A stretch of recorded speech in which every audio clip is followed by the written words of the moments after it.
The afternoon sun poured softly through the tall glass windows of a busy restaurant, its golden light dancing across the polished tables and white plates. The place smelled of roasted chicken and fresh bread, and soft music floated from hidden speakers. Everything was calm, perfect, and expensive looking. Waiters in crisp white shirts moved smoothly between tables, smiling politely at the well-dressed customers who sipped their coffee and talked quietly. Then the front door opened with a small creak, and the calm atmosphere changed. A small boy stepped inside. His clothes were old and dirty, his shoes covered in dust, and his hair looked like it hadn't seen a comb in days. His eyes were bright, curious, and full of something no one could quite name. He looked around as if the world inside the restaurant was a different planet. The people inside began to whisper. One woman frowned and pulled her purse closer. A man looked up from his meal with irritation, and a waiter hurried toward the boy. "Hey, kid," the waiter said in a low voice. "You can't be here. This is not the place for you." The boy didn't say anything. He didn't move either. His small, thin fingers clutched the strap of a torn bag hanging over his shoulder. He wasn't looking at the people or the food. He was staring at something else, something across the room. In the corner of the restaurant stood a shiny black piano. Its surface reflected the warm light, and its keys gleamed like tiny pearls. The boy's gaze was fixed on it. His eyes softened, and for a moment he forgot where he was. It was as if the world around him disappeared, replaced by memories that only he could see. "Sir," another waiter called, waving to the manager behind the counter. "There's a street boy here again." The manager looked up, annoyed. He was a tall man in a dark vest, his hair perfectly combed, and his shoes so clean they shone. He didn't like trouble, and he especially didn't like anyone disturbing the peace of his fine restaurant. "What now?" he muttered, walking over with quick, angry steps. By the time he reached the boy, a few customers were already watching with amused eyes. They didn't see a hungry child. They saw entertainment. The manager stopped in front of the boy, crossed his arms, and spoke sharply. "What do you want here, boy? No one gives free food here. Go on, out you go." The boy finally looked up. His voice was soft but steady. "Sir, I don't want food." The manager blinked, surprised. "Then what do you want?" The boy looked at the piano again, then back at the manager. I just want to play that piano just once." For a second, no one said anything. Then laughter began to spread through the room. A man at a nearby table chuckled. "Play the piano? In those rags? Is he serious?" A woman covered her mouth, giggling. "Oh, how cute. Maybe he thinks it's a toy." Even the waiters exchanged grins, and one of them whispered, "This should be good." The manager laughed the loudest, shaking his head. "You? Play the piano? That's a good one, kid. You should try comedy." The boy didn't smile. His hands trembled slightly, but he didn't back away. "Please, sir," he said again, "just once. I promise I won't stay long." There was something about his voice, and something pure, honest, and filled with quiet hope. For a brief moment, the manager's laughter faded, replaced by confusion, but pride quickly returned to his face.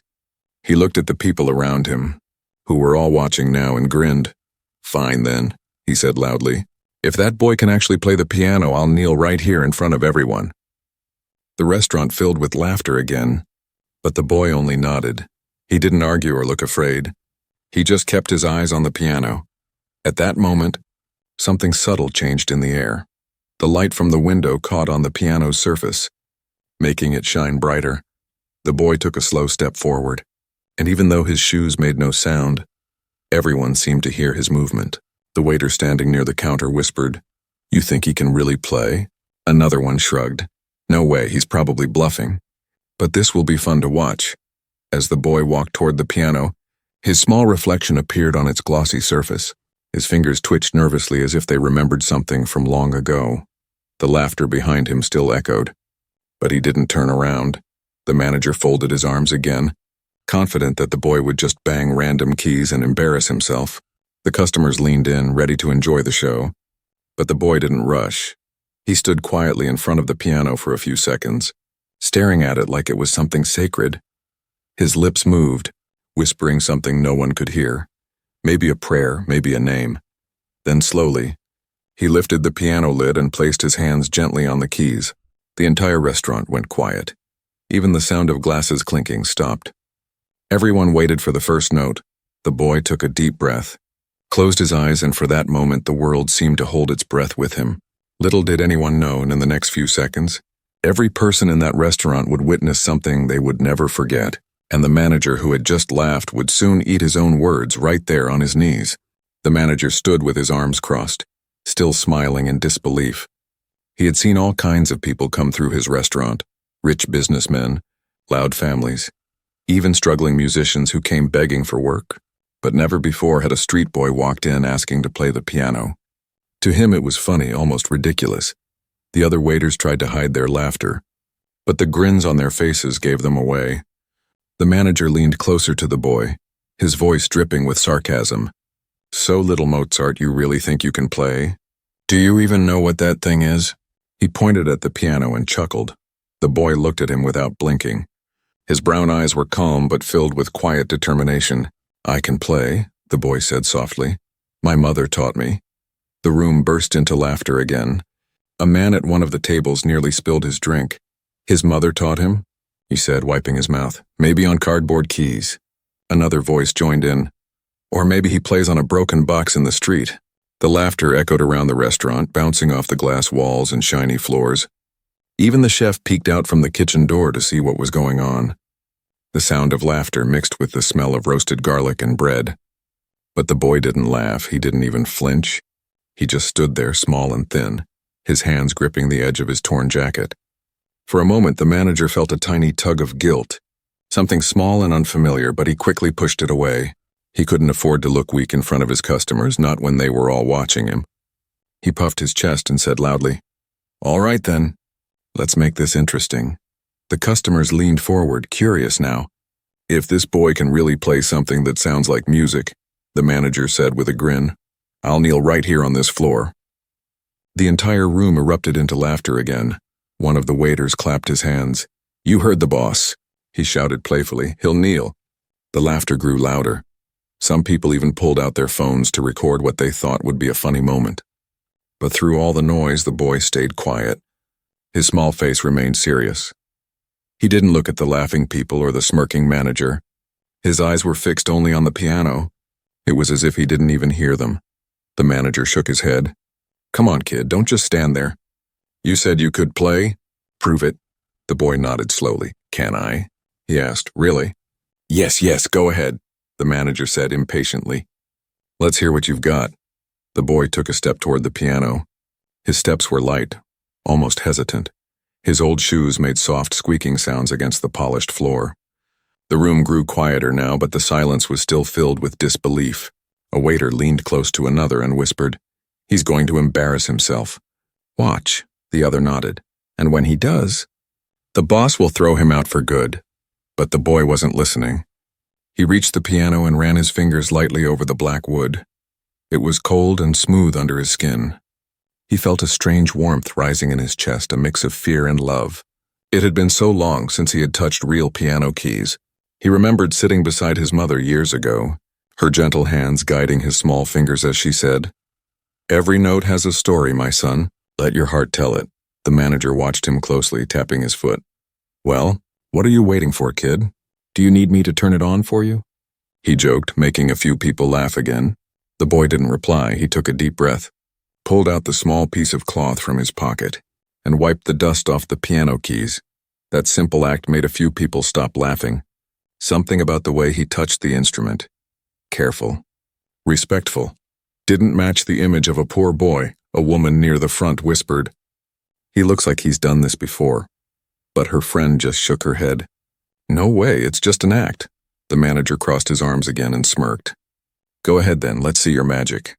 The boy placed his fingers on the keys. His hands trembled a little, not from fear of the crowd, but from excitement. It was like meeting an old friend again. He closed his eyes, and the noise of the restaurant began to fade. The clinking of glasses, the whispers, the laughter. Everything slowly disappeared from his mind. All he could hear was his heartbeat and his mother's voice in his memory. For a few seconds, no one moved. The people who had been laughing now watched in silence. Maybe it was curiosity, or maybe something in the boy's stillness caught their attention. The manager raised an eyebrow, pretending to be bored. "Any day now, kid," he muttered under his breath, but even he couldn't look away. The boy took another deep breath. His fingers pressed down on the first keys. And in that instant, something magical began. The first sound that came out wasn't random or clumsy. It was soft, smooth, and heartbreakingly beautiful. It filled the air like a whisper, a melody that carried emotion no one expected. The laughter stopped instantly. People looked at each other, confused, shocked, amazed. The waiter who had been smirking froze mid-step. The boy played another note. Then another. The melody began to flow, gentle but powerful. The sound was full of stories, of lost love and hope. Every key he touched spoke something words never could. The manager's smirk faded, his eyes widened. The air around him felt heavier. His chest tightened. He had made a promise just a minute ago, and deep inside, he already knew. He would have to keep it. The restaurant was silent after the first few soft notes faded into the air. The boy's fingers still rested on the keys. Trembling slightly, everyone stared, too surprised to even blink. The laughter that had filled the room moments ago had vanished like smoke. The only sound left was the quiet breathing of the people who couldn't believe what they had just heard. The manager stood frozen near the counter. His arms still crossed, but his face was no longer smiling. He cleared his throat and said, trying to sound firm, "All right, that's enough, kid. Go on now." But his voice came out weaker than he expected. There was something in that small boy's music that had touched him, though he didn't want to admit it. The boy looked up with those calm, honest eyes. "Please, sir," he said softly. "Just one song. Just let me finish one song." His voice wasn't demanding. It was humble, almost pleading, yet there was a strange power in it, the kind that comes from a heart full of truth. For a moment, no one spoke. A few customers turned to look at the manager. Waiting for his answer, one woman whispered, "Let him play." But the manager ignored her. He didn't like being told what to do, especially not by strangers or a poor boy in torn clothes. He raised his chin proudly and said, "Fine, kid, play your song, but make it quick." "I don't have all day." His tone was mocking. But deep inside, something inside him was uneasy. The boy smiled faintly. As if he didn't hear the insult, he took a slow breath, his fingers brushing the keys again. The air in the restaurant seemed to change, lighter, softer, almost glowing. The manager turned to the crowd and said loudly, "All right, everyone, let's give him a little show. Let's see if this kid can make me kneel." Laughter bubbled up again, but weaker this time. Not everyone found it funny anymore. Some of the customers were curious. Others just felt something strange in their hearts, a quiet wonder that made them uneasy. The boy sat down on the piano bench, his feet barely touching the floor. He ran his hands gently across the keys, feeling the smooth surface like one would touch an old memory. His face looked calm, but inside his heart was racing. He hadn't played on a real piano in months, maybe years. All he had before were old wooden boards he drew on the ground and imagined as keys. He remembered his mother again, her smile, her soft voice, her hands guiding his. "Every note is a feeling," she used to say. "When you play, don't think, just feel." He closed his eyes and whispered under his breath, "This is for you, Mama." The manager leaned on the counter, watching him with an amused expression. "All right, little musician," he muttered. "Let's see what you've got." The waiters stood nearby, pretending to look busy, but really they were watching every move. Then the boy began. The first notes came out like a gentle breeze, soft but clear. Each sound connected beautifully to the next, forming a melody that touched something deep inside everyone who heard it. The restaurant that once echoed with laughter now seemed to hold its breath. A waiter carrying a tray stopped walking, his eyes fixed on the boy. A couple eating near the window slowly put down their forks, and even the chef in the kitchen leaned forward to listen. The boy's fingers moved faster now, dancing across the piano. His small hands looked fragile, but every note came with strength and emotion. It was as if he wasn't playing for the people. He was playing for someone else, someone far away. His eyes stayed closed, his face peaceful, lost in the music. The sounds of the piano filled every corner of the room, wrapping everyone in warmth. Some people felt their hearts tighten. Others felt tears forming in their eyes without knowing why. The manager's grin slowly faded. He tried to look unimpressed, but his throat felt dry. He had promised to kneel if the boy could play, and deep down, he already knew the boy wasn't just playing. He was performing something real, something powerful. He looked around and saw his customers' faces. No one was laughing now. Their expressions were soft, emotional. Some even amazed. He could feel something shifting inside him, too. something uncomfortable, something like shame.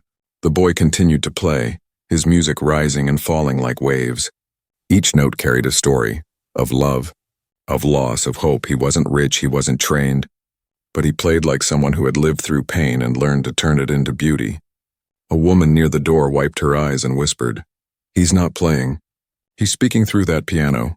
Her husband nodded silently, too moved to speak. The manager felt his legs grow weak. The memory of his own words echoed in his mind. "If he plays, I'll kneel right here," he had said it to mock, to make people laugh, but now those words felt heavy, almost like a promise he didn't deserve to make.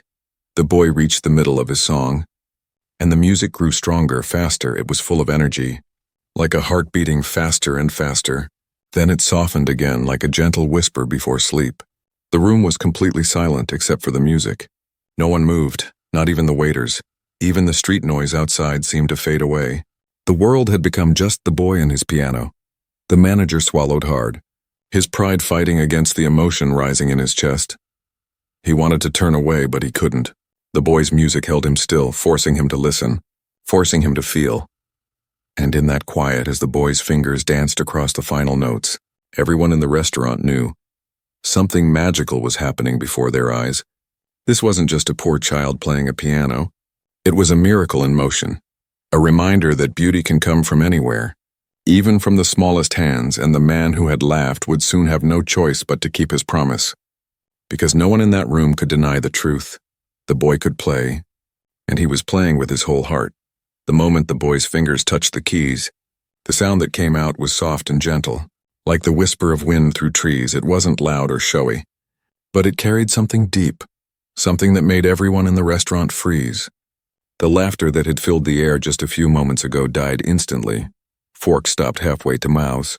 Waiters stopped walking. Even the manager, who had been smirking proudly, went completely still. The music began like a small stream flowing quietly through silence.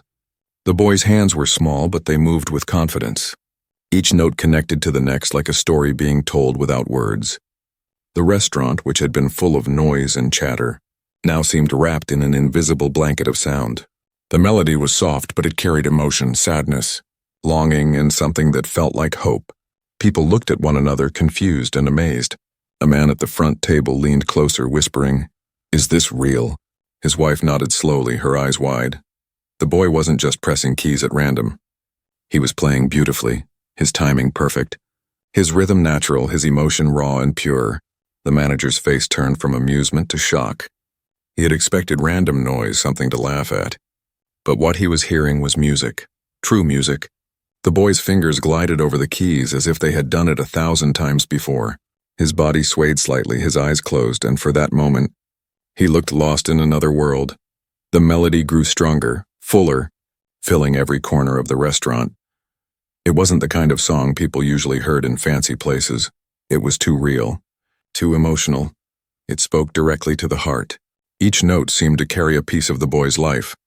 He played of hunger and loneliness, of cold nights on the street, and of memories that still burned in his heart.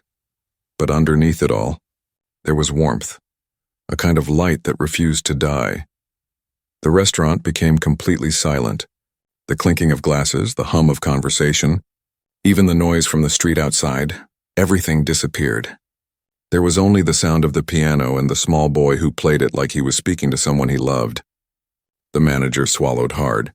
He felt something strange rising in his chest, something he hadn't felt in years. It wasn't anger or pride, it was emotion. He looked at the boy again, trying to understand how someone so poor, so small, could play with such power. A woman sitting near the window wiped a tear from her eye. She didn't know why she was crying, but the music touched something inside her. A waiter, still holding a tray, forgot to move, his eyes fixed on the piano. Even the chef stood frozen in the kitchen doorway, a ladle in hand. Every person in that restaurant, rich or poor, proud or humble, Immer felt the same thing, awe. The boy's fingers moved faster now. The notes danced like raindrops on a window. Rising and falling in waves, his body leaned closer to the piano, his face glowing with emotion. He wasn't just playing music, he was pouring out his heart. Every sound, every pause, every soft touch of his fingers told a story of pain and love. Then the melody softened again. It became slower, Quieter, like a whisper in the dark, the boy's eyes opened, glistening with tears that didn't fall. He looked at the piano like it was his best friend, his only home. He thought of his mother, the woman who had once sat beside him, teaching him the beauty of sound. He remembered how her hands guided his small fingers, how she smiled every time he made a mistake. "It's okay," she used to say. "Music isn't about being perfect. It's about being honest." Now, sitting in this bright, expensive restaurant, surrounded by people who had laughed at him, he played for her. Every note was a memory, every chord a promise. The people listening didn't know his story, but they could feel it, the sadness, the love, the hope. It was all there, flowing from the piano into their hearts. The manager's eyes flickered between pride and shame. He remembered the words he had said earlier, his cruel joke. "If he plays, I'll kneel right here." Now those words felt heavy, burning in his chest. He wanted to look away, but he couldn't. He stared at the boy, realizing that what he was witnessing was not a trick or luck. It was talent, raw and pure, the kind that couldn't be taught, only felt. The last few notes of the song drifted softly into silence. The boy's hand stayed on the keys. Trembling slightly, he didn't move right away. He kept his eyes closed, breathing slowly, as if saying goodbye to something only he could see. The silence that followed was so deep it felt sacred. No one dared to speak or even clap. It was like everyone was afraid to break the magic. Then slowly, one person began to clap, a quiet, respectful sound that echoed through the room. Then another joined in, and then another, until the entire restaurant was filled with the sound of applause. People stood from their seats, clapping, some with tears in their eyes. The boy looked up, confused. He wasn't used to applause. He had never played for people who listened. The manager's throat tightened. He tried to speak, but couldn't. He looked down at the floor, realizing what he had done. He had mocked a child who had more heart and talent than anyone in that room. The boy smiled shyly, his cheeks pink. He didn't say anything. He didn't need to. His music had said everything for him in that moment. Everyone in the restaurant knew they had witnessed something special, something pure. The boy hadn't just played a song. He had reminded them of something they had forgotten. That beauty doesn't come from wealth or fame. It comes from the heart. And as the last note faded away, the proud manager who had laughed now stood silently, his heart heavy, knowing that he was about to keep the promise he had made with his own careless words. The melody changed. The boy's fingers moved faster now, the sound growing stronger, filling every corner of the restaurant. What started as a soft and gentle tune was now turning into something full of emotion and life. It rose like a wave, each note brighter and more powerful than the last. People in the restaurant could feel it, the shift from sadness to hope, from pain to something beautiful.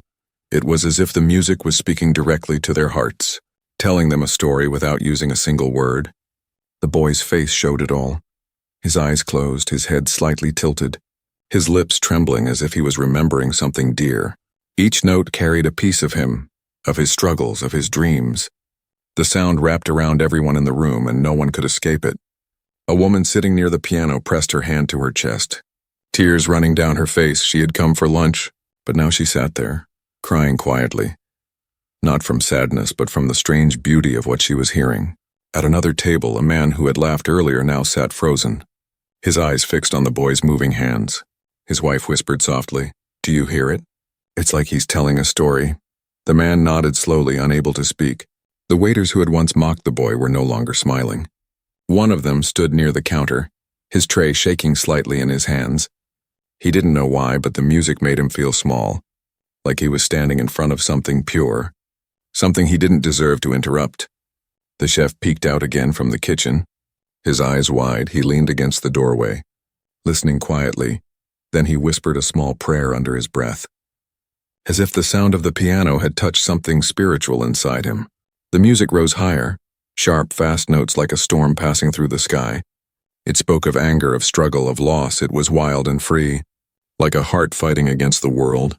Then just as suddenly it softened again, turning into something warm and gentle. Like a sunrise after a long night, the people felt it too. The air around them seemed to change. The boy wasn't just playing the piano, he was controlling the atmosphere, the emotions, the hearts of everyone listening. The manager stood at the back of the room, his arms hanging by his sides. His face had lost all color. The proud smirk he had worn before was gone. replaced by something else, shock, disbelief, and maybe even guilt. He couldn't look away. He thought about his own words, how he had laughed at the boy, how he had promised to kneel. It had been a joke, a way to show off in front of his customers. But now, standing there listening to that music, he felt smaller than ever before. The sound of the piano seemed to speak directly to him, reminding him of every cruel word he had said. Every moment he had judged someone without knowing their story. The melody seemed to say, "You didn't believe, you didn't see," and his heart twisted with shame. The song grew even more powerful. The boy's small body moved with the rhythm, his fingers flying across the keys with a grace no one expected. He wasn't playing for applause or money. He was playing because he had to, because the music inside him was too strong to keep silent. A waiter near the door whispered, "I've never heard anything like this." Another one nodded, his eyes glistening. It's like the piano's crying and smiling at the same time. The woman who had been crying earlier wiped her tears but couldn't stop shaking. "That boy," she whispered to her friend. "He's been through something, I can feel it." Every note was alive. It told of pain and hunger, of cold nights and empty days, but it also spoke of hope, of dreams that refused to die. The melody rose again, this time brighter, lighter. It was like a bird breaking free from a cage, spreading its wings wide to touch the sky. The sound filled the restaurant like sunlight breaking through clouds. People started smiling through their tears. It was strange. They were crying, but they were happy too. The boy's music made them feel something they hadn't felt in a long time. Peace. The manager's hands were trembling now. He rubbed his face, trying to hide his emotions. But it was no use, his eyes were wet and he couldn't understand why. He wasn't the kind of man who cried, not in front of others. But something about the boy's playing broke through the walls around his heart. The boy's music slowed down again, turning into a soft lullaby. The kind of tune a mother would play for her child. It was gentle, loving, full of warmth. The notes drifted like feathers in the air, wrapping everyone in comfort. The woman near the front table closed her eyes, her lips moving in a silent prayer. "Bless that child," she whispered. The boy didn't notice any of it. His eyes were still closed, his face calm. He was lost in his own world, remembering his mother, her voice, her laughter. He could almost see her beside him again, her hands guiding his as she once did. The song was almost ending now. The boy took a deep breath, his fingers slowing down, each note softer than the one before. The melody began to fade, like a sunset slipping behind the hills when the last note came. It lingered in the air for a few long seconds, sweet and sad at the same time. Then it disappeared into silence. For a moment, no one moved. The silence was heavy, sacred. It felt like the entire world had stopped to listen. Then suddenly, someone started clapping, and softly at first. Then another joined in, and another, until the whole restaurant was filled with the sound of applause. People stood up, clapping, cheering, some even crying. The boy opened his eyes, surprised. He looked around, confused. He had never played for people like this before. He didn't know what applause felt like. He just smiled shyly and bowed his head. The manager stood there in silence, staring at the boy. His heart felt heavy and light at the same time. He knew what he had to do next. He had made a promise, and now the boy had truly earned it. The last note of the song faded slowly into the air, soft and trembling like a whisper carried by the wind. For a few seconds, no one moved, no one even breathed. The sound of the piano hung in the restaurant like a memory too beautiful to let go. The boy sat still, his small hands resting on the keys. His head bowed slightly. His fingers trembled from the effort. But his face looked peaceful. He had poured his whole heart into the music, and now he just sat there quietly waiting, not knowing what would happen next. Then suddenly someone started clapping. It was a single pair of hands, slow and hesitant but filled with feeling.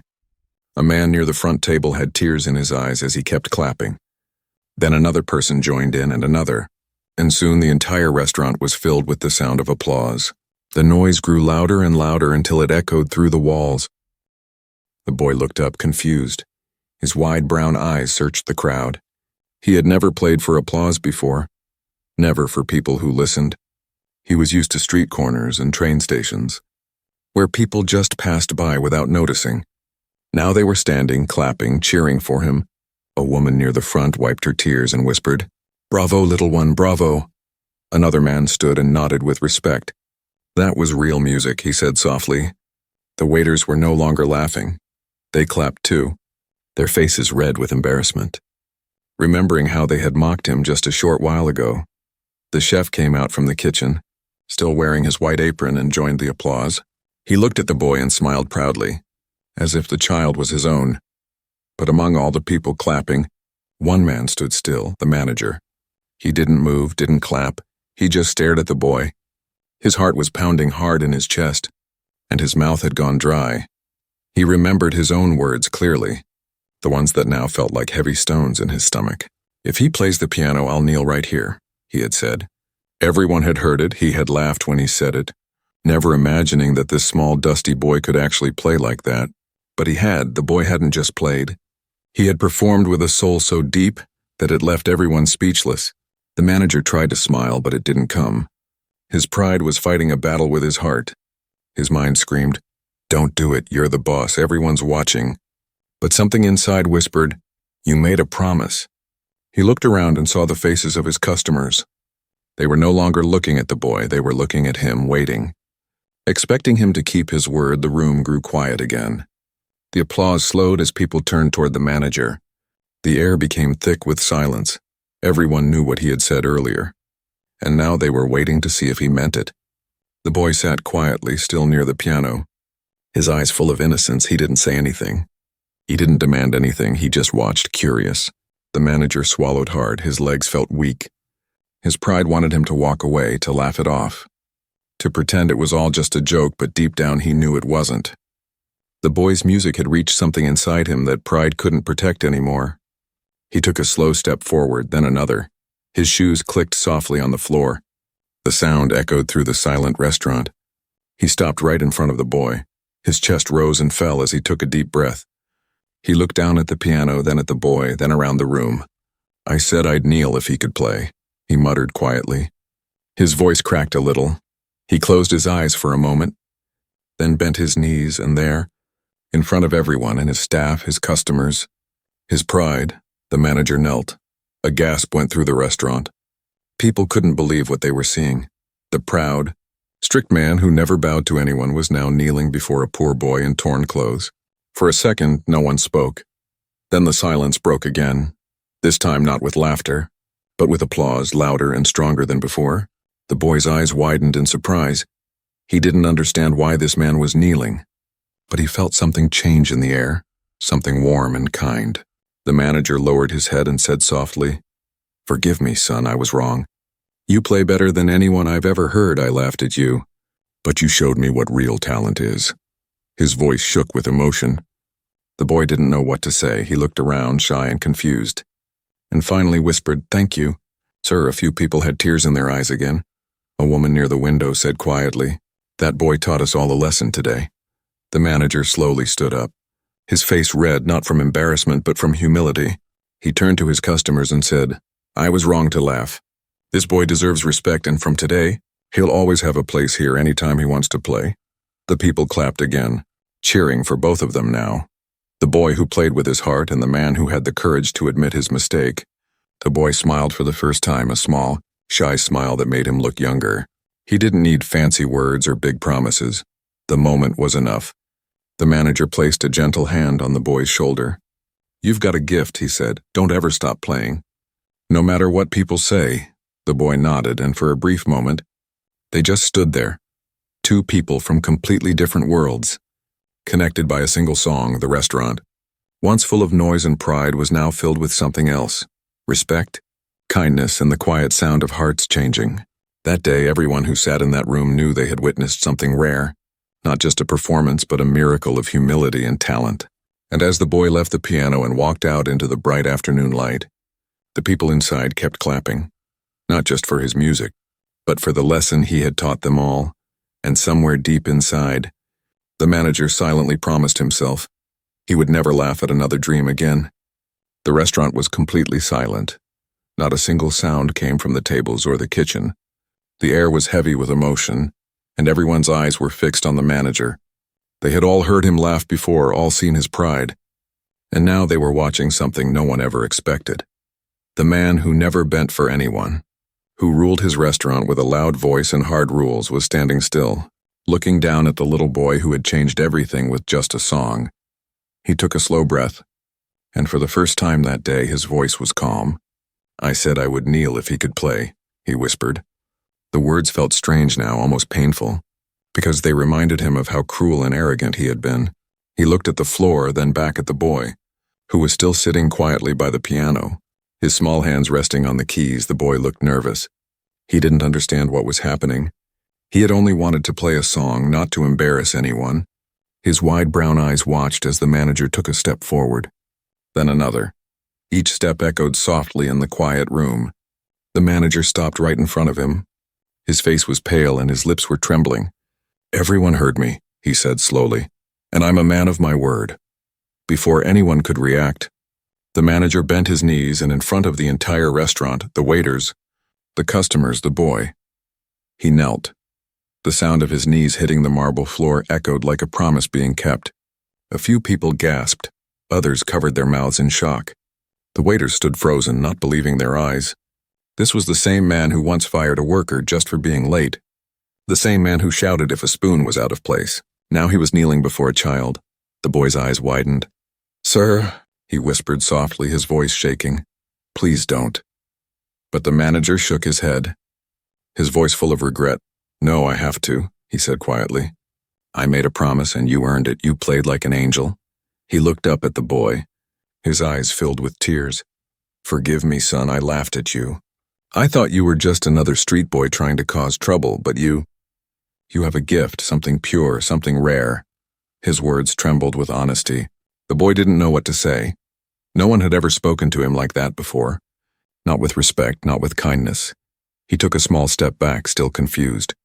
"I didn't mean to make you kneel," he said, his voice soft. "I just wanted to play." The manager smiled sadly.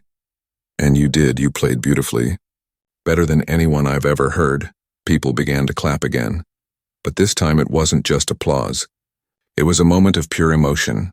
The sound was warm, full of admiration, not only for the boy's music but also for the manager's humility. A woman near the back stood up and wiped her tears. "That boy has something special," she said aloud. "He reminded us what real beauty is." Another man nodded. "And the manager reminded us what it means to keep your word." The manager slowly rose to his feet, his face red, but this time not from anger or pride, but from emotion. He turned toward the crowd and said, "I was wrong to laugh. I judged him by his clothes, by how he looked. But now I know that greatness doesn't wear fancy suits or shine through money. Sometimes it comes from the most unexpected places."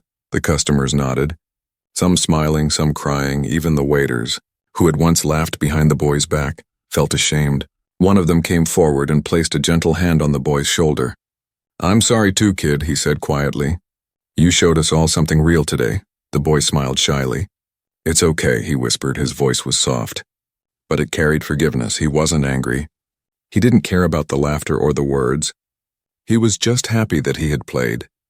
The manager looked at him again, his expression softer than ever before. "You don't have to play on the streets anymore," he said.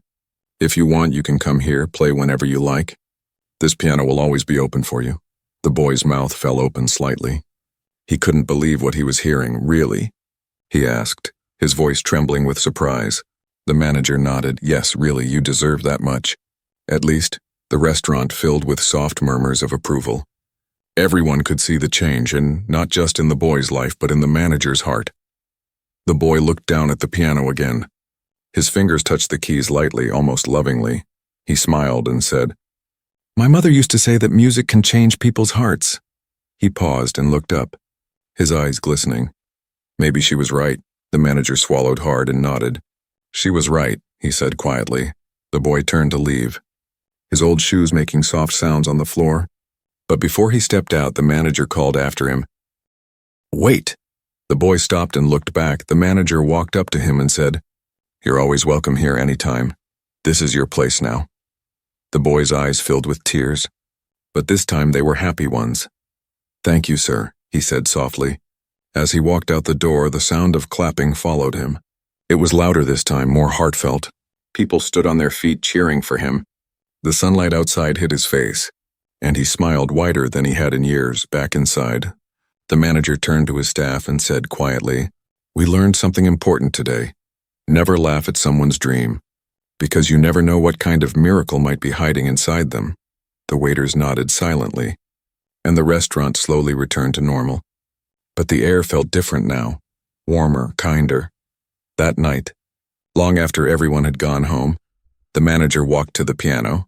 He touched the same keys the boy had played earlier and whispered to himself, "What a child."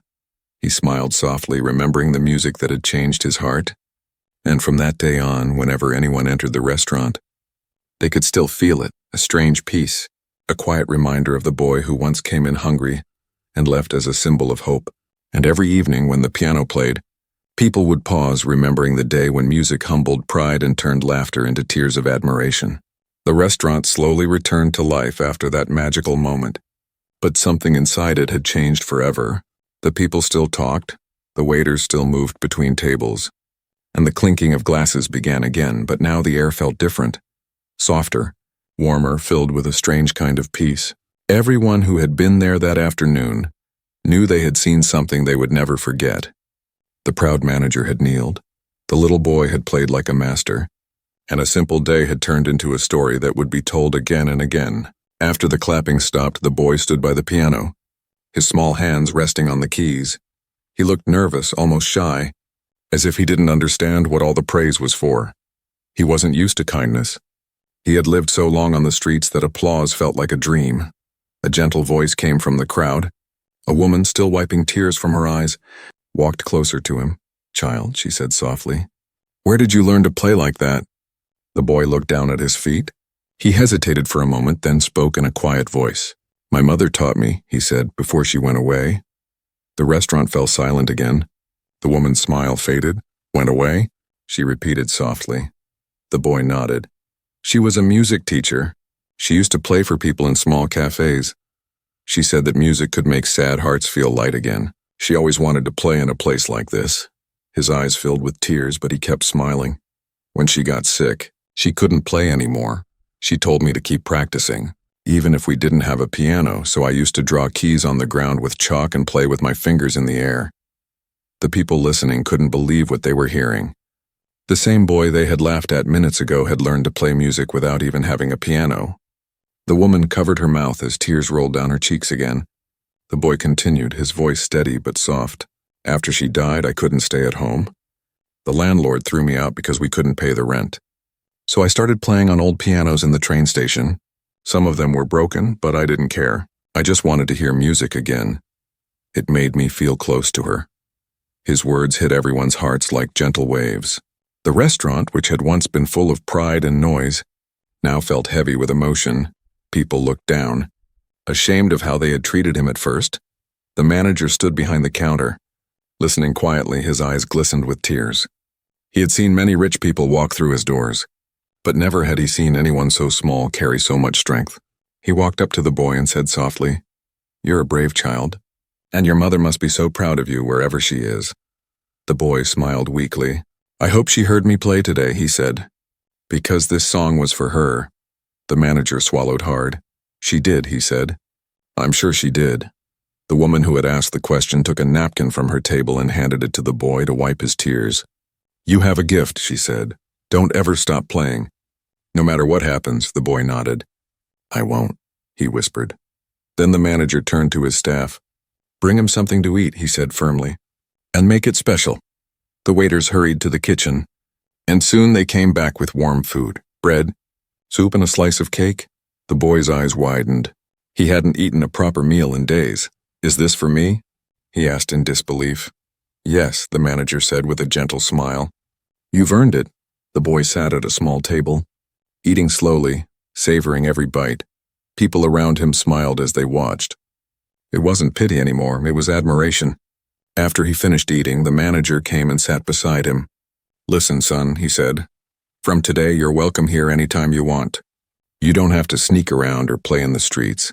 You can come here and play the piano whenever you wish." The boy looked up, his eyes wide. "Really?" he asked, almost afraid to believe it. The manager nodded. "Really, and you'll be paid for it too. This restaurant could use a little heart like yours." For a moment, the boy didn't speak. He just stared at the man, as if trying to make sure it wasn't a dream. Then he smiled. The biggest, brightest smile anyone had ever seen on his face. "Thank you, sir," he said softly. "I'll play my best," the manager smiled back. "I know you will." From that day on, the restaurant changed. The piano in the corner that used to sit silent was now alive every evening. The boy came every afternoon, wearing cleaner clothes that the manager had bought for him, and when he played, people stopped eating just to listen. The restaurant became famous, not because of its food, but because of its music. People began coming from other parts of the city just to hear the boy with the golden hands. The manager would often stand by the counter, listening proudly, his heart full. Every note reminded him of that day, the day a poor child taught him what real greatness looked like. And every time the boy finished a song, he would smile up at the ceiling as if saying, "That one was for you, Mama." Sometimes late at night when the restaurant was closed, the manager would walk to the piano, gently run his fingers over the keys, and whisper to himself, "Thank you, child. You changed this place, you changed me." The boy never bragged, never showed off. He played simply, humbly, and with love. His music made strangers smile and softened even the coldest hearts years later. People would still talk about that day. The day a hungry boy walked into a restaurant full of laughter, made a proud man kneel, and filled the room with music that healed everyone who heard it. And if you ever passed by that restaurant at sunset, you could still hear the piano playing through the open windows, sweet and full of life, the same sound that once stopped laughter, changed pride into respect, and turned one small boy into a living miracle.